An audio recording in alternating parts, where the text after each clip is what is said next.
Nigeria, by extension, Africa, battles a growing youthful population and with little or no meaningful engagement leaves a ticking time bomb on our hands. We are a blessed continent with great wealth, both in people and material. Our focus on ways remains driving conversations that affects us all. Topics in the news, social concerns, politics, leadership, governance, empowerment, resource management, conflict management, finance, SME sustainability, technological innovation, food security, health, education, brain drain, our well-being, citizenship, and much more. Our goal is to continuously drive these conversations, keep them burning at the table to effect a positive change, both for our nation and continent. Ways, what are you saying, has a secret ingredient that completes the conversation every single episode, and that ingredient is you. Our past conversations shaped our yesterday. To shape our tomorrow, we must keep talking. So, I want to hear you. Be a part of our live conversations Mondays through Fridays. And let's all have our say. Nigeria, a country richly endowed with arable land and a youthful population, paradoxically spends over $10 billion annually on food imports. Now, this staggering figure reveals more than just a trade imbalance. It underscores a deep-rooted agricultural crisis. Despite agriculture historically being the backbone of Nigeria's economy and employing a significant portion of the population, the sector has struggled to meet domestic food demand. The reliance on imported staples such as rice, wheat, sugar, and dairy exposes critical weaknesses in local production, infrastructure, policy implementation, and food security. It's another beautiful episode on your favorite primetime show, Ways. My name remains Josiah Mesali, and today's discussion centers on what Nigeria's $10 billion food import bill says about its agricultural crisis. Now, remember, Ways is all about you. You are the wine Ways. So be a part of the conversation every single day by adding your voice to the discussion. You can also head on to our YouTube channel. It's at Official Upgrade TV. Hit the subscribe button, like, share, invite your families and friends to watch and follow the conversation. When I open the phone lines, I'd love to hear your thoughts on this topic, but as always, let me allow you ponder on my quote for the day. It says, Nigeria spends over $10 billion annually importing food, such as wheat, rice, sugar, fish, and even tomato paste. And this was from the Minister of Agriculture and Food Security, Abubakar Kyari. All right, we'll delve into all of this conversation right much later. But first, I want to run off on a very quick break. When I come back, I'll let you in on my news interest for the day. Stay with me.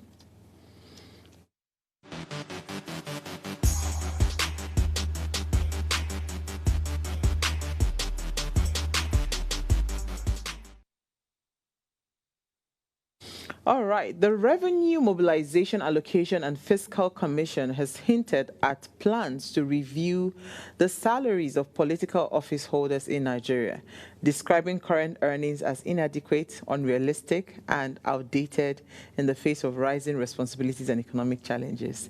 He added, "You cannot pay a minister less than ₦1 million per month since 2008 and then expect him to put his best without necessarily being involved in some other things. You pay either a CBN governor or a DG 10 times more than you pay the president. That is just not right." Okay, so, or you pay him, that's the president now, that's the head of an agency, 20 times higher than the Attorney General of the Federation. That is absolutely not right. But the Nigerian Labour Congress, of course, they've kicked against the plans by the RMAFC to review upward the salaries of political office holders, saying that the proposal ignores the country's worsening inequality and the hidden perks that already inflate earnings in government. So interesting. Do I have something to say about this? I don't think so. I don't think so. It's so interesting. It's so interesting.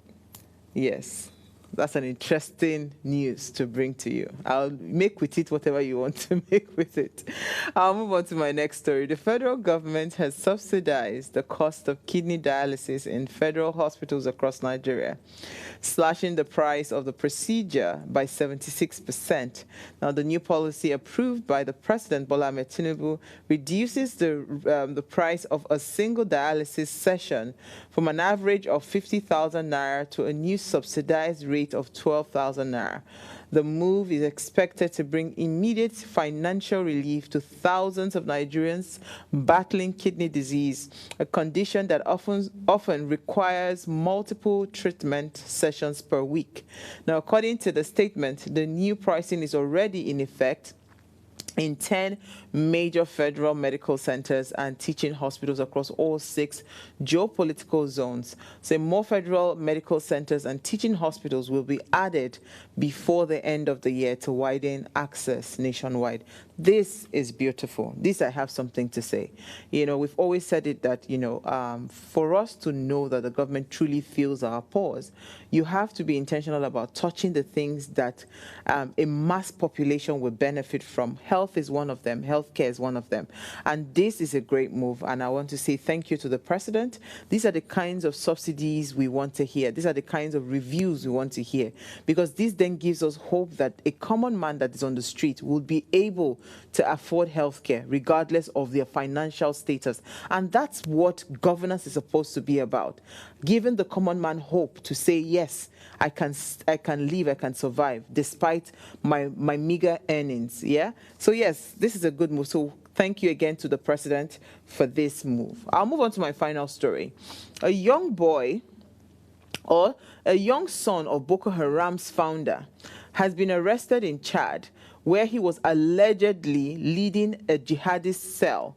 Muslim Mohammed Yusuf was arrested alongside 5 other suspected members of the movement, which was founded, of course, in neighboring Nigeria a few years before his birth by his father, radical preacher Muhammad Yusuf, a former lieutenant of Yusuf's father who has denounced Boko Haram but has knowledge of the group's inner workings, also said that Yusuf had been arrested. All right, so yes, I'm going to leave it there. This is good for us. I mean, the more we continue to fight insecurity, the better for all of us. We'll take a break now. Let's come back and let's discuss our agri sector. We have a lot to unpack. Stay with us. We'll be right back.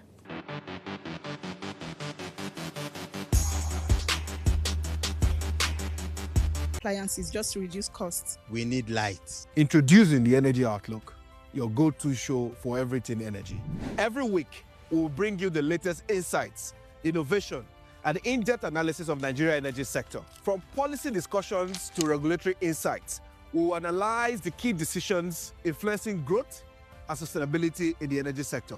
We'll bring you the human stories behind the headlines, giving you a personal perspective on the broader energy challenges. Join me every Friday at 6 p.m. for the Energy Outlook, your guide to the future of energy, where energy means business.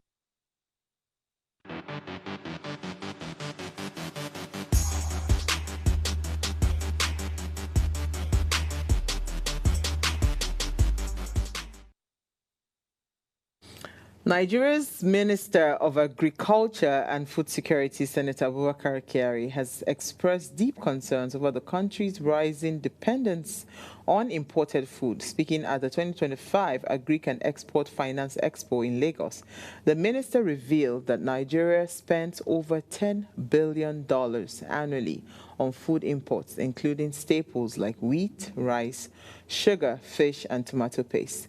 Despite having vast arable land, a youthful population, and a favorable climate condition, Nigeria continues to rely heavily on foreign food supplies, placing pressure on foreign exchange reserves, and of course, exposing the economy to the global supply shocks.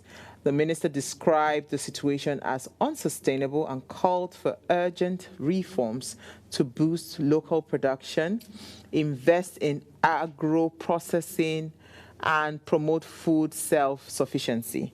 All right, so joining us to have this conversation and to unpack this interesting $10 billion food import that we are spending is Bamidele Ayemibo. He's a lead consultant, 3T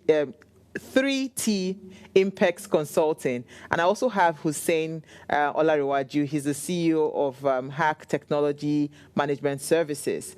Yes, thank you so much, gentlemen, for joining me this evening. Good evening. Yeah, thank you for having me. I was just trying to picture what... Thank you for having me. Thank you. I was just trying to picture what $10 billion, right? If it was the reverse, that we were earning money from, export, and we were earning $10 billion, if it was the reverse, what that would do to our economy. Well, that's just in my head. Now, let us break down this situation, right? Is it by any chance true that we are truly spending this much, importing staple foods into our country? I'll start with you, Bamidele. I don't think so. So when I saw your, I didn't know the title when I was contacted. So when I saw, I had to go and check. It's not up to that, but it's close to that, about 8 billion in my opinion. So it's not up to that. But I mean, 8 billion is still a lot. And it's good the minister is saying it. The only thing I have issue with what you said was that there is a need for urgent policy to reverse it. That should be the work of the government. I mean, they have basically drafted his own description to be able to ensure that reverse before he leaves office or before the turn of the administration. But if you look at that data, two major products, rice is not really significant. I don't know where they got the rice from. It's mainly wheat and sugar. So if I work with the 8 billion I research, about half of that is actually wheat and sugar. And interestingly, we can produce both of them. So, I mean, for me, the solution is easy. Maybe along the line, when we talk about the issue with wheat, what I think is the issue, why it's not being, we are not doing what we're supposed to do in that regard. But I know there is Dangote sugar, and I think they've licensed a number of refineries to be able to produce sugar locally. So, but I mean, if 50% of that is actually by sugar and wheat, then we can fix it. I mean, it should be something we need to fix, and it's very necessary we fix it, because if we don't even have enough forex to be able to be paying import bills. Okay, let me come to you, saying, because from what I gathered is that Nigeria, even though it's heavily dependent on imported food items right now, Nigeria actually we have about 85 million hectares of arable land, right? And only 40% of that land is being cultivated. That is what I am gathering, from the information. So please, Hussein, help me break down. Why are we in this place where we have everything and yet we are spending so much importing? Yeah, thank you so much. I think one of our major issues is the caliber of people who are farming, actually. We have very low level of people who are doing mechanized farming, and while we have high level of farmers who are still doing manpower farming. And unfortunately, this set of farmers are actually heavily dependent on government intervention funds. And when those government intervention funds are not coming, now, quote me, in the government intervention fund, most of them look at it as a grant instead of them to see it as a business facility, support for them to grow. So we need to shift our mind from depending on government. We need to shift our mind from depending on just government. We have to depend on government, and then on grants to more of business-oriented, cultivation. So we do have a lot at stake. And access to finance is one of the major issues that we are having. We have people who are giving financial support who do not actually think of the term of repayment is not favorable to agriculture, so to say. And then we also have insurance issue because we have high level of post-harvest losses, which also contribute to because we have very low processing plants, maybe let me say modular processors that we need to put in place. Then storage facility is also another issue. So we have a lot of people who are actually doing this farm. We have a lot of road bad network. So when they are moving from point A to point B, the distance to travel from where before you get to the destination, the food, perishable food, are already lost. So people prefer a processed food or probably import this kind of food into the system such that all these losses or all these damages is being controlled. So we need to work into infrastructure more, and we need to also change our mindset from government-dependent grants to business mindsets. I think these are the key things that we should be looking into. I think I completely agree with you on that mindset shift, because I know that a lot of people, I've said this several times, a lot of people, how these intervention funds come in and they feel like it's free money, and it's not supposed to be so. You're supposed to use it to build the business, and if it is even possible, return the funds back to the government so that somebody else will be able to access that same fund. So there's a what's it called, a cycle that helps to boost more people in that chain. But let me come back to you, Bamidele.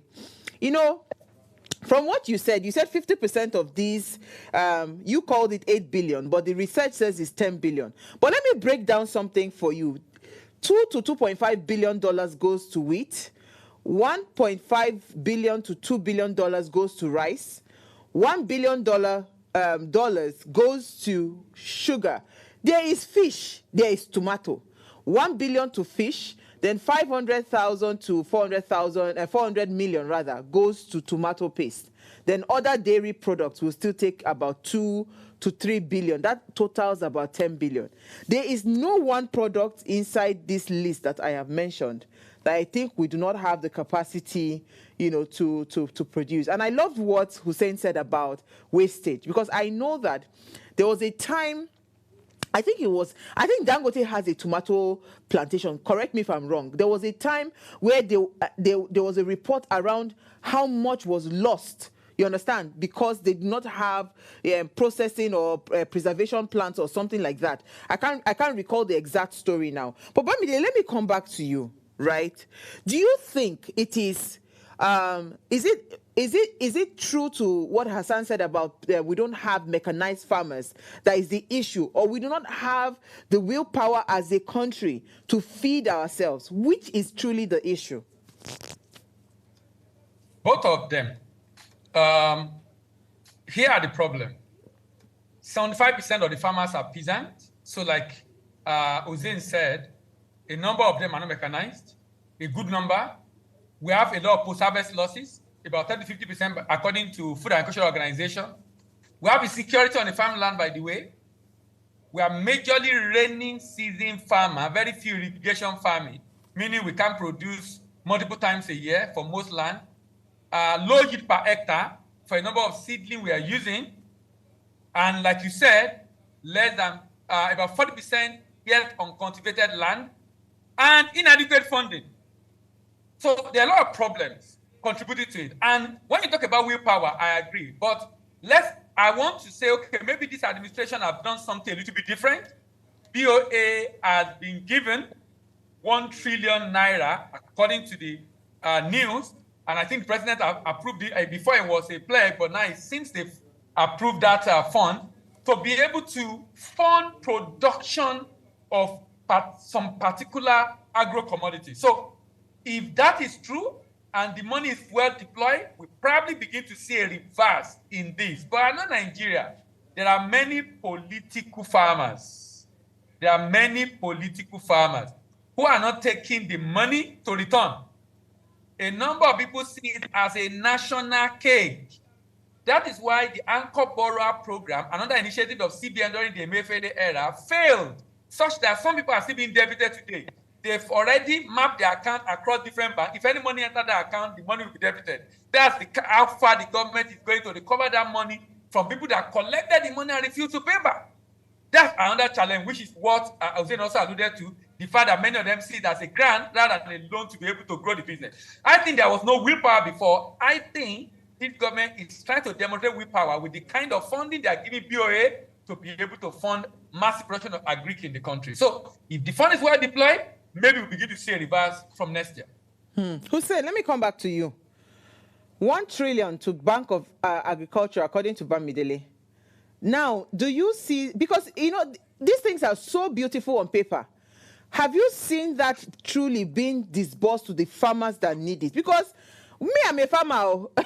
We have a palm plantation, and we never see that money. Do you understand? It seems like it's a select few that keep on accessing that money. I've said this several times. Please, you should go and show me the way. How do I access that money? Because I feel like a lot of farmers that are truly doing the work are not accessing that money. Meanwhile, you're having a lot of portfolio farmers accessing those kind of money. So break it down for me. How impactful is that $1 trillion? And truly, are the farmers truly getting that funding? So, like I said earlier, I did speak to access to finance. And then there are a lot of bureaucracy around access to this finance, and which is a major issue that we have to look into. Take, for example, a farmer that only have a farmland. You're asking him to have a collateral to back his farm.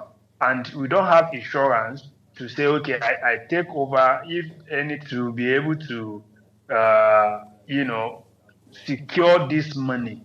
So we have issues with the criteria being used for this finance. That's one issue. Then, like I said earlier, I did speak to the fact that in the past, just like Bandele said, as regards to Anko Bora's fund, there are a lot of political farmers. There are commodity association who have actually a commodity association, you know, to deploy this funding, and they are being used for political deployment, and it is not getting to the real farmers. So that is one issue that we have. And now, who is to safeguard this money? Because it's a security, they also need a security. So there is need for a simple, you know, criteria to access this fund. Probably it is farm mapping. We need to be looking into where there are more visibility in terms of farm mapping to people who they disburse this money to. We also need to look into partnership in terms of farm inputs, probably the seedlings, the fertilizer, and what have you. Then also, we also need to look deep into more of a off-takers collaboration from onset. And that is another issue. I give you an example. There was an Anchor Borrower fund with, there is this cassava bread fund, which is expected to, BOA is expected to fund a part, BOI is expected to fund a part. BOA did fund the part of cultivation, but when it comes to harvest, BOI did not fund the part of processing machine. And what happened? Eventually, this farm was it resulted to post-harvest loss. So I think we need to have proper synergy from onset, not just the money. The process has to be right. And I totally agree with you, because it's not, I've said this several times, that we don't just throw money at things. If there is a problem, I think what is most important that we always lack, that I see at play, is that we are not strategic as to dissecting the problem, then now preferring solutions that are like square pegs in square hole. I don't know if you get the point. There's a problem. All we know how to do in Nigeria is that just throw money at the problem and the problem will be solved. But that's not the solution. You must first of all strategically look at it. I mean, Bamilede mentioned a few. You've also mentioned a few. One of the biggest challenges that we have in Nigeria, that we are having issues around food insecurity, is the state of insecurity in the country, that is threatening food security in our nation, because a lot of farmers are not even able to go to their farmlands to go and farm. So it's not just one problem. We have, like I think Bamidele alluded to the fact that the problem is hydra-headed. We know we have too many branches of the problem, and for us to be able to solve that problem, we can't just pick one and say, okay, let's throw money at it. And it's not going to work that way. We need to be intentional. But it's very sad. It's a very sad development that Despite, having factories like Dangote Sugar and all of that, we are still having to import, sugar. We're still having to import rice. We're still having to import fish, wheat, tomato. Like literally, these are things we used to grow in our backyard. You can literally have like tomato. If you go to the tomato market right now, maybe in mile 12, I think it's mile 12 they call it, you will see so much wastage on the floor. So it's not, there is a fundamental problem. And I think we are not really tackling the problem from the roots. So let us go back, Bamilele, because we want to be intentional about this conversation tonight and profile real solutions. Yes, we know that there are issues around climate change and all of that, but the problems that we can control, right? Tell me, how do we start to go about it intentionally so we can reverse this, what's it called, 10 billion? Let's convert that into export revenue generated instead. Let me say something about what Zin said. I've done training for some government agency that have some services that many people are not aware of. You're a farmer. Are you aware of NISAL? No. So you should Google NISAL, Nigeria Incentive-Based Risk-Sharing Agricultural Lending Scheme, NISAL. Now, that's a body created during the, I think it was Goodluck Jonathan into Buhari's administration. Now, one of the things they do is to de-risk agric. And so I'm saying this firsthand. So these are not what they told me. These are things I'm involved in because I work with them, I've trained them, and I'm aware of people they've done this for. But one thing I've always spoken to them about is that they don't publicize what they do. As in, they don't, it's like you have something and you're not making noise enough for many Nigerians to know that exists. Then we have NAIC, that's the insurance arm that support their services. So they have an insurance program. And they have this program. Now, do you know what NISA does? If you go to a bank for a loan for agric, NISA will guarantee part of that loan so that the collateral you provide for that loan is reduced, number one. If you finish paying that loan, they will give you, I think, about 15-20%, like an incentive for paying back your loan, encouraging the bank to give more. And I'm talking fact here.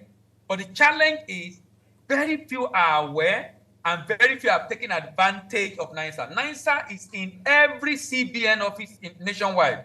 They have an office within CBN nationwide. So that means if you want to see them in Lagos, they have an office in Lagos in CBN location. And I need to put that out there so we understand the fact that there are some initiatives, which I think is the major challenge for government. And I asked them, the last time I had them, they said they don't have a lot of budget, that if they make all the noise, they might have more than enough requests, which is where the recapitalization that government is doing make a lot of sense. Now, coming to your question, we can reverse that problem. Let me give you an example of wheat. There is an unwritten rule in Nigeria around wheat. The government is not ready to support wheat. And the reason is simple. I'm aware, I don't know how true this is, that some nation we import from in North America have said if we develop that value chain, it's going to affect their national security. And because it affects their own national security, they won't give us the aid they've been giving to us. And that has slowed down. I don't know how true this is, but all the signs show, because Nigeria can produce wheat. Why is Nigeria not producing enough wheat? For all the millers, flour mills, all the people using it for noodles and the like in Nigeria, to be able to have enough. Why are we not doing that?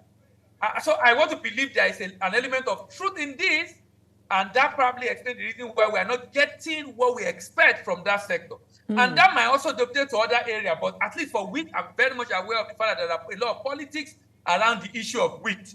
And so I'm surprised if the minister is saying that we're importing a lot of wheat, whereas Nigeria can produce wheat, and we're not doing so much about it, which is why I said, saying we need to put on policy to reverse it, is its job to be able to ensure that, look, we want to say we want to produce this quantity of wheat this year, to be able to reverse the volume, the funding, rather, the forest we are using to fund import, and be able to save that forest to be able to increase our foreign reserve, because we're going to save forests and then be able to show up our foreign reserve instead of the current situation we're having, which of course eventually impact on the value of Naira and drive down the inflation we're having in the country. So I believe we can do it. I believe we can reverse it. The government will just be very deliberate that they want to fix that problem and they will fix it.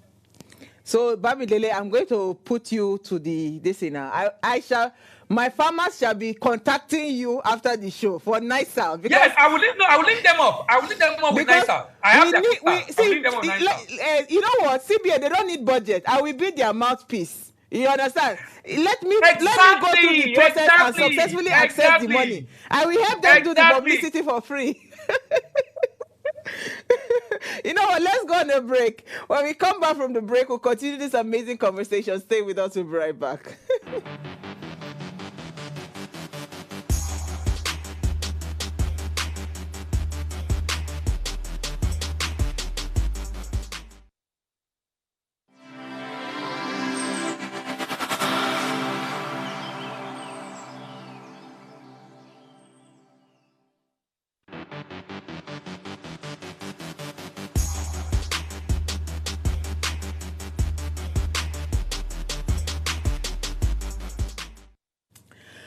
All right, thanks for staying tuned. Now, I'm having an amazing time. If you just tuned in, we're discussing, or our discussion centers on what Nigeria's $10 billion food import bill says about our agricultural crisis. Now, please, let's hear what you have to say. Remember, you can join this conversation. Send us a message on our YouTube link. Send us SMS or WhatsApp to 081-803-84663. You can also call our phone line 07025007749 or 07014242420. It will be nice to hear what you have to say. So, Bamidele, I'm going to be reaching out to your DM after the show because that nice myself, I need the money. But yeah, I like what you said. So they don't give money.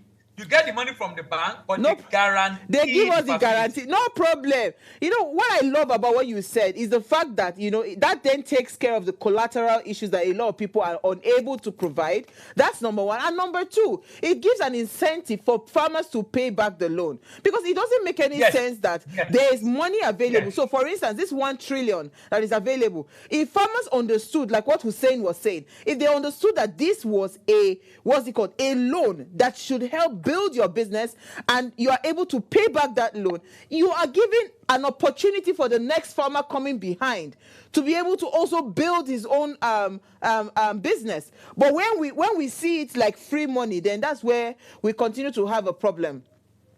So, I mean, they say that Nigeria's 10 billion annual food import bill, right, it highlights serious gap in the agricultural sector, but it also presents a massive opportunity for reforms and revival, right? And as we had started the conversation on reversing this issue, I want to come to Hussein. What would you think your idea of a reversal should look like if you had something like a solution to prefer? Because I would love as much as possible for us to stay on solution at this point.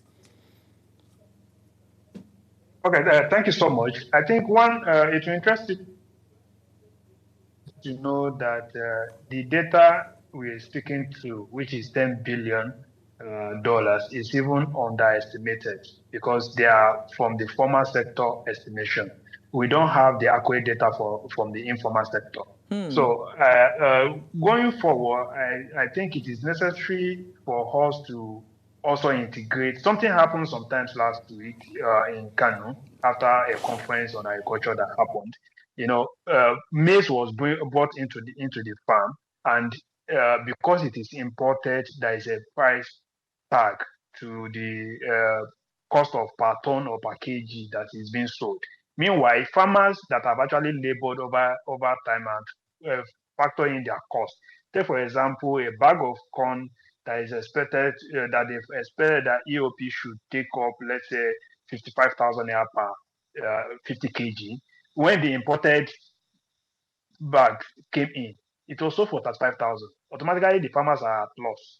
So, because they don't have data, there is no accurate data to synchronize what is being imported and what is locally produced. This is another discouraging factor. So, number one thing for us to move forward is data. We need to be intentional about gathering data and bringing in the informal sector into the formal sector. Number one thing is that. Secondly, is also we need to go more on preservations. You know, for storage, we need to be intentional about storage so that we can have year in, year out. Because, of course, if you have storage and things do not get spoiled the way they are the perishable goods or farm produce are getting damaged, we should have a limited import. The import level should be low, right? Should reduce drastically. Then again, microprocessing, like modular processing plants, should be in place such that the distance for every locality, what they are producing, there is a microprocessor, modular processor that can actually process it and be to serve those community within that cultivation area. It should also be looked into. Another key factor that we are actually neglecting is our education system. We need to begin, because we have a lot of students in our agricultural department who do not even have interest in the course they are studying. We need to begin to collaborate with universities that have thousands of hectares of land uncultivated. We need to collaborate with universities to engage these students in practicals and then farm, from produce, support the economy or probably the consumption of the produce within the university or tertiary education system and also the community. That will also reduce the level of our importation of agri produce. Then we need to also look into revamping our NYC to be more productive, more especially for people who are interested in farming, to support them. And I agree with Bamdele on issue of NISA, because we don't have data. Even aside the awareness, there is also no data to justify certain actions that will enable people to, know what is obtainable and what is not. Today, as I speak to you, it's not just about accessing the fund, I said earlier, it's more of the process flow.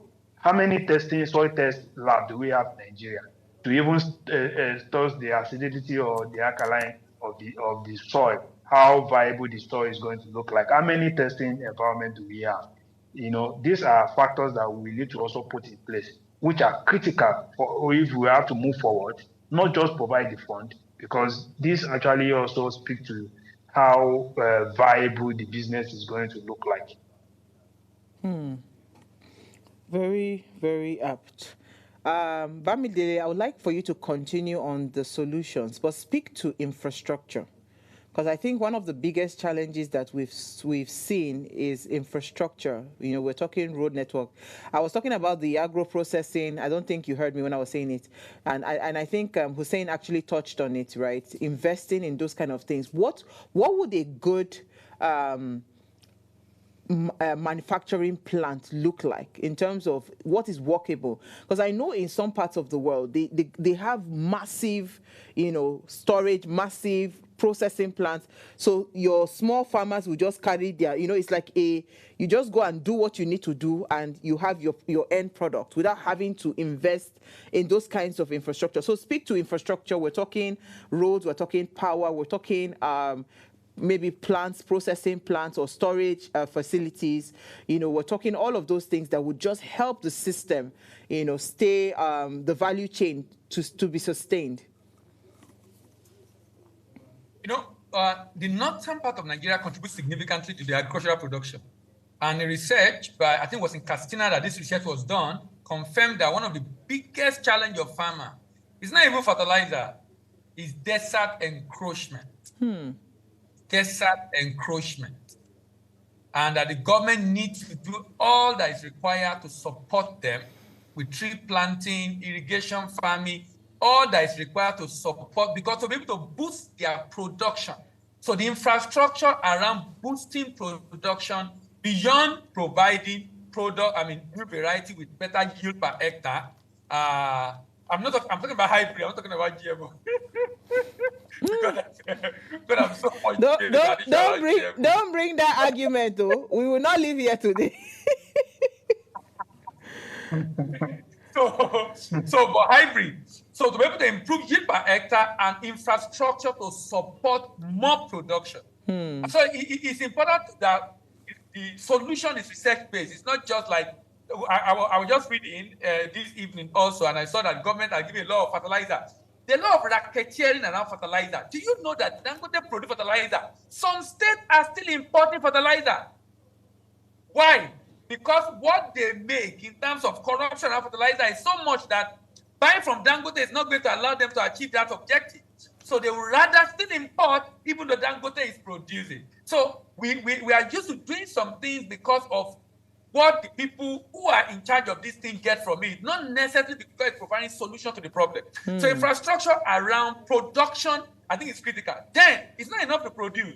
If 30 to 50% according to foreign activity organizations of our produce are perishing rather, then we definitely need to do something about preservation, either by virtue of storage facility. Thank you.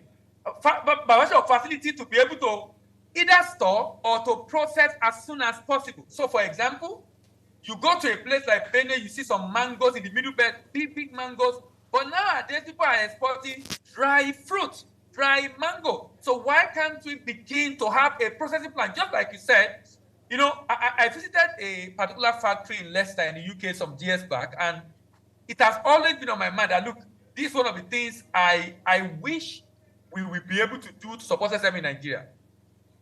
If I want to process, let's say I want to process dried fruit, for example, they have facility that we peel it, slice it, dry it, package it, that when I come back in 2 weeks, my product is ready for the market. So all I need to do is to supply the raw material, they'll do everything, and I will pay per unit that they'll produce for me, or per kg of my supply.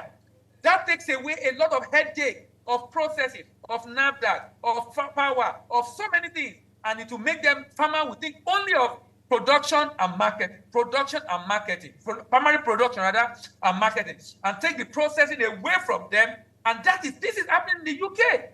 And they're taking us through the factory and seeing how farmers are bringing their products, and it's being converted to finished product, and they just come and big unit product and then sell it. So many products you are seeing, even though they are different brands, but they are from the same factory. Oh yes, that's what they call that's what they call white labeling. Do you understand? Yes, contract manufacturing. That's what they call white labeling, because that is the only way. Imagine if we are not, as a farmer, you are not thinking about that headache. So just take the raw produce, right, and take it to where they will process it. And you, like you rightly said, you already know, and this even helps all those pilfering that farmers experience. I mean, the other day I saw a video on social media where a man was I think he was talking to two of his workers, only for them to raise the trunk of the car. I don't know if you saw that video, that they saw a lot of fish there. That is already a huge loss. Do you get my point? Like, it doesn't make any sense.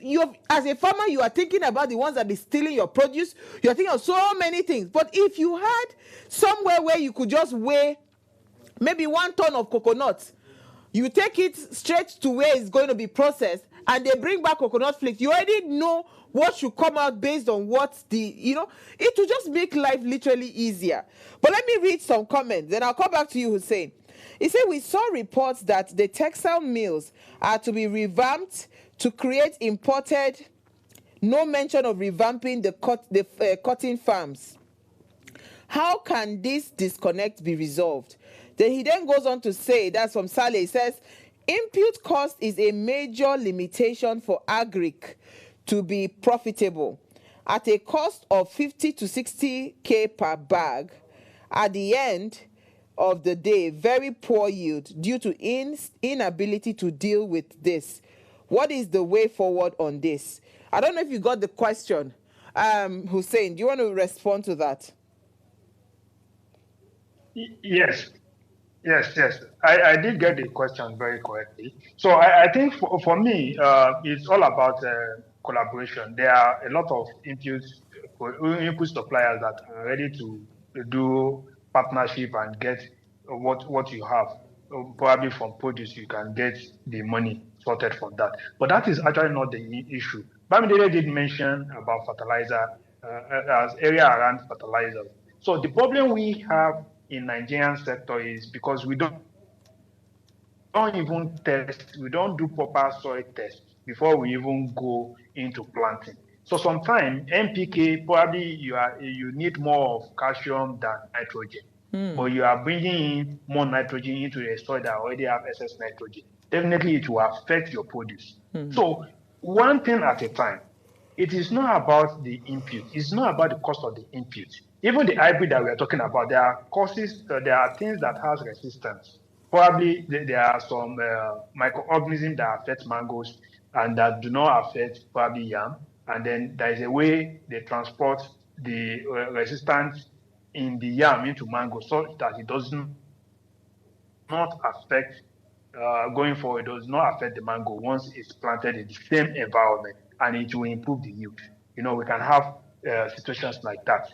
But now, if we don't even know the nature of the land that we are actually planting into, what to fight, what to prepare, the land preparation and what have you, if it is not well prepared, it will affect our outputs. These are the critical things that we need to be looking into. And then speak to collaboration. Yes, like I said, Bamdele did mention about myself. He did mention about Nigerian Insurance, NIC, that's Agricultural Insurance Commission. Then we'll look at all these input supplier. They are ready to collaborate once they have guarantee. So it is about awareness and then doing the right thing. I think that value chain, we really need to speak to opening it up. Bamidele, let me read this question.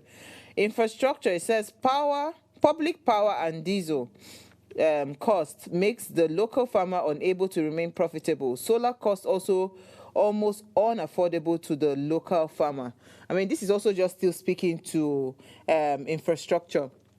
Bamidele, what do you have to say about this? And I really want us to speak also to how do we make the value chain a bit stronger within the agric sector to help, with this food security crisis that we're having. So for the big guys, power is not a challenge. They found solution and their power mix. I know people that use pet coke, people use gas, people use and in some places, PHN is even able to supply and give them guarantee of a number of hours within a period, and they pay a little bit more. The real issue is for the SMEs, that's a big challenge. The big organization really don't have, apart from the cost of the power, which I think we need subsidy on. In fact, a number of manufacturers, a number of countries that we see today as developed countries, they subsidize. Just like you said when we heard about the news about the government subsidizing the kidney, yes, I was coming to that part, yeah. That's the kind of subsidy we need. Subsidize the cost of power for manufacturing, so that at the end of the day, manufacturers can access power at a cheaper rate, because power actually is, I think it's more than 10 to 15%. These people, apart from raw materials, another cost, 10 to 20%, according to man, of the cost of production because of the high cost of power in the country. So this is where that's why I said, if we really want to grow the volume, we want to increase, we want to encourage farmers to produce more, because sometimes farmers want to produce. If they produce this year, the thing get buried, nobody is buying. They will go and next year they want to produce something else. Let me give you a good example of ginger in Nigeria today. Ginger today is very high in cost. You know why? There was a disease outbreak in the major production in Kaduna. Now that disease outbreak reduced the output. Now that output is supposed to be the seedling for the next season.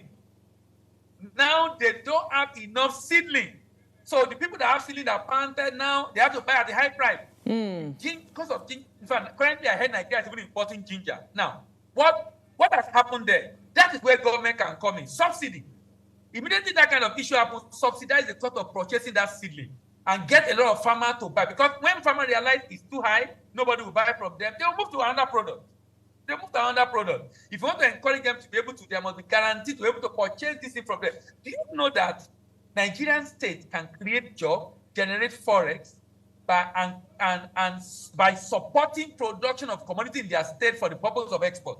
We've worked around this model and we discovered that Nigerian state can make more than what they make from taxes and allocation by supporting farmers, giving them guarantee, buy off what they are selling, what they have cultivated. In buying, they don't need to pay immediately. They can even give them guarantee to pay in 3 months, ship it out, and then get paid to pay the farmer. That's how much Nigerian state can make to support. And this can help to create jobs, at the same time help the government to generate revenue. And these are the two headaches of most of the government, most of the state subnationals in Nigeria. And yet we are not seeing any viable solution to that. And this is what I actually want to speak to. How come we're not strategically following up these issues, right? Because again, if you look at it, it's almost like a no-brainer, you know, that we actually have all it takes to make a lot of money out of export. So why are we then now spending so much to import products? You know, and like you rightly said, because I wanted to touch on that a little bit, and I'll come to Hussein, then I'll come to you, Bamide, for your final thoughts, right? What you said, I was saying to myself, if a government really wants to show me that they are very serious about solving the problem of food crisis in Nigeria, one of the things would be that everything that has to do with farming or that has to do with manufacturing of food and all of that has to be subsidized down to the equipment. If I am shipping in a processing equipment, you understand, to process goods, that equipment should be given a tax holiday. Right? If it is seedlings, whatever it is that I am doing, it has to. Then you are showing me, just like the way the president did for healthcare, where pharmaceutical drugs were subsidized, and I talked about the kidney dialysis earlier, that, you know, has been subsidized. Same should go for food. Anything that is related to food. But I don't know why, you know, it seems like a no-brainer, but it seems like it's a difficult thing to do. Hussein, let me take your final thoughts, and I'll come to Bamidele for his final thoughts. Okay, thank you so much. I think I want to stress more on collaboration in agricultural sector in terms of all the value chain. You know, they have to collaborate. And it is necessary for us to know that, just like Bamide said, we have what it takes to survive. We just need to have a proper handshake to make that happen. I give an example of cassava. Cassava is one of a very viable produce, but then at the moment, cassava can actually generate ethanol for pharmaceutical use, for industrial use, for starch, and a lot of things that we do. But we need average of over 60 million liters of ethanol in Nigeria, but we only have less than 10 million production of ethanol in Nigeria. And then we have vast land, and we have issue of bureaucracy in government. For people who wants to, even when you have the willpower, there is no willpower.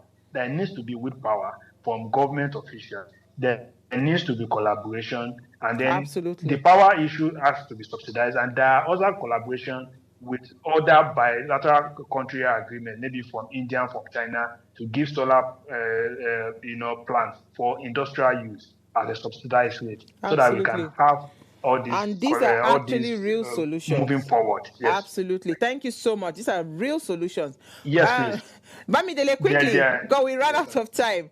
Your final thoughts. The biggest challenge, Nigerian biggest challenge, is political consideration in taking decisions. Political consideration in taking decisions. Any government in Nigeria that will fix some of our problems must be ready to forget about any re-election and do what is necessary, and damn the consequence, whatever happened afterwards. There have been government in this country who took a decision and reversed it the next week and the committee that recommended went to ask the president what happened. And the president said, political consideration, political exegesis. He has to reverse it, even though it's best for the people. If we don't get to that point where we are ready to take that kind of risk politically, we won't be able to solve our problem. That, in my experience with government agencies and politicians, is our biggest challenge. That's why sometimes they do something that doesn't make sense to us, but it makes sense to them because of political consideration. Thank you. Wow. Sad.